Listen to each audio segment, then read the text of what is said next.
Game akan mengisahkan sekelompok player yang berniat datang ke desa konon untuk melakukan sensus terhadap penduduk di desa tersebut. Namun, desa ini kosong dan semua penduduk desa dinyatakan menghilang. Hilangnya penduduk desa memaksa pemain untuk menguak apa yang sebenarnya terjadi di desa tersebut. Karenanya, pemain harus menjelajahi, mencari petunjuk, memecahkan teka-teki, dan menghindari atau menghadapi entitas gaib yang ada di desa ini. Apa yang sebenarnya terjadi? Halo Bijikers, selamat datang dan selamat berjumpa kembali bersama admin Come to Sky di sini.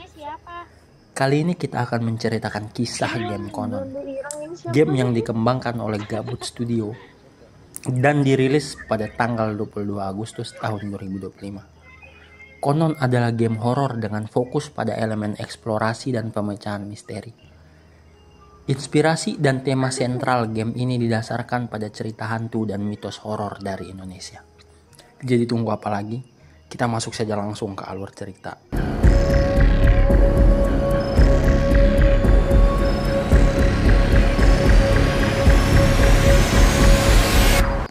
Cerita dimulai dengan memperlihatkan pemain.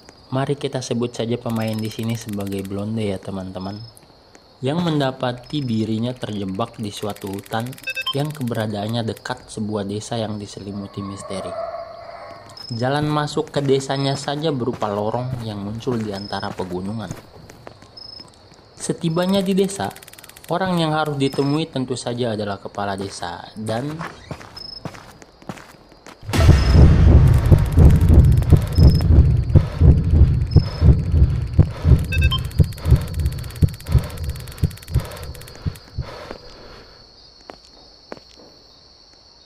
Blonde diperingati jika desa ini terkutuk dan sebaiknya tidak mendatangi arah bunyi gamelan.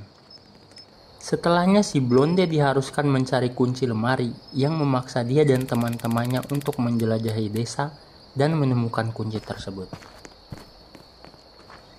Selama pencarian ini, tak jarang Blonde dan teman-temannya mendapatkan gangguan dari makhluk halus yang berkeliaran di desa ini. Seperti kata kepala desa bahwa desa ini terkutuk.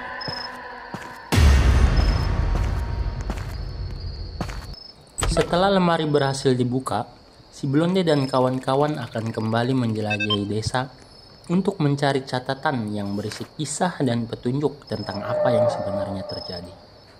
Pencarian ini pun tak luput dari gangguan makhluk halus yang ada di sekitar desa. 8 pesan yang tersebar memberikan Blonde dan kawan-kawan info bahwa semua penduduk desa menghilang satu persatu tanpa jejak. Ada yang mengatakan mereka pergi ke gunung atau menjenguk leluhur, tetapi tidak ada yang pernah kembali. Ada pasar di malam hari yang dihuni orang-orang dengan senyuman yang kosong. Adanya perbuatan jahat atau ritual gelap yang dilakukan dengan beras, bunga, dan darah yang dilakukan di dalam hutan kepada sosok misterius.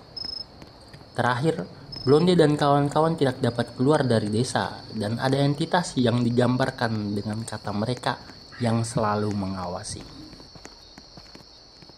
Setelahnya, Blonde dan kawan-kawan akan mulai mendengarkan dan mendekati musik dari gamelan.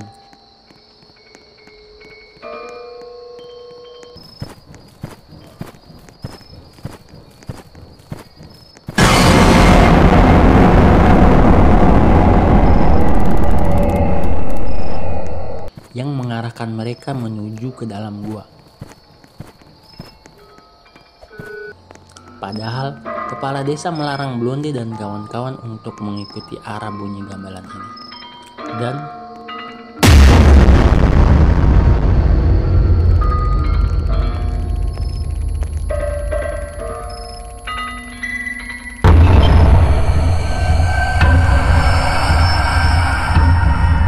sepertinya Blonde dan kawan-kawan baru saja bertemu dengan sosok yang selama ini diberikan sesajen, yang dibuktikan dengan banyaknya sesajen yang dijumpai dalam penelusuran gua ini. Pantas saja Blonde dan kawan-kawan dilarang untuk mengikuti arah musik ini, karena rupanya ini adalah tempat para warga menghilang.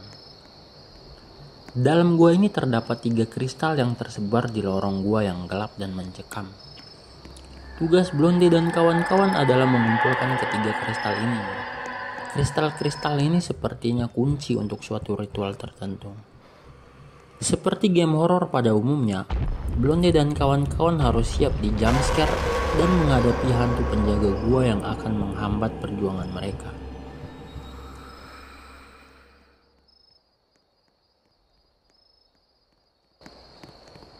Setelah mengumpulkan 3 kristal yang tersebar, Blondie dan kawan-kawan harus masuk ke bagian terdalam gua untuk meletakkan ketiga kristal yang sudah didapatkan ketiga pelet yang tersedia.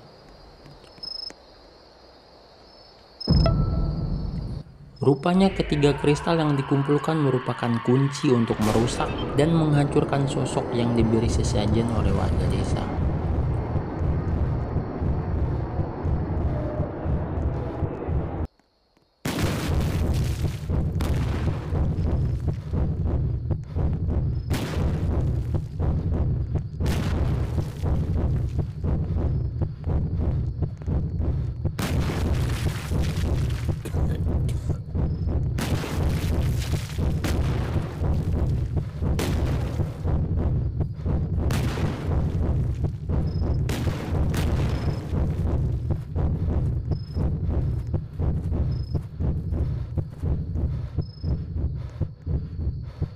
Setelah lari terbirit-birit dan keluar dari gua yang mencekam ini, teror akan sepenuhnya berhenti.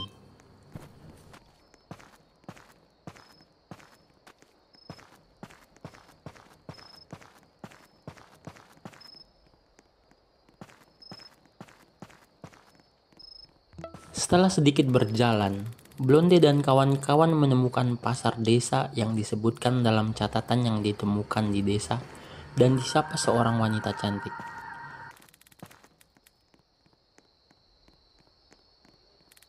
Blondie dan kawan-kawan ditawari daun-daun emas yang kelihatan sangat berharga. Jika menolak, ini yang terjadi.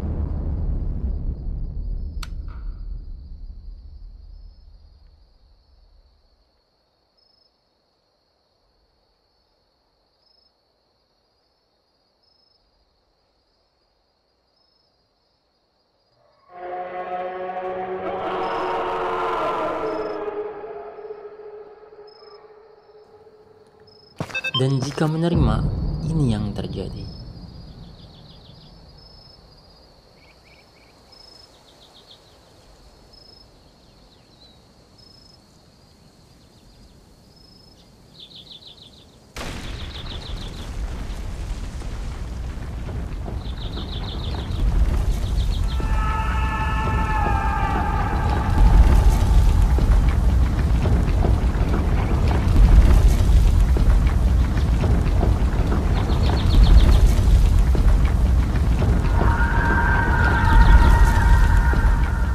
Dan game pun selesai.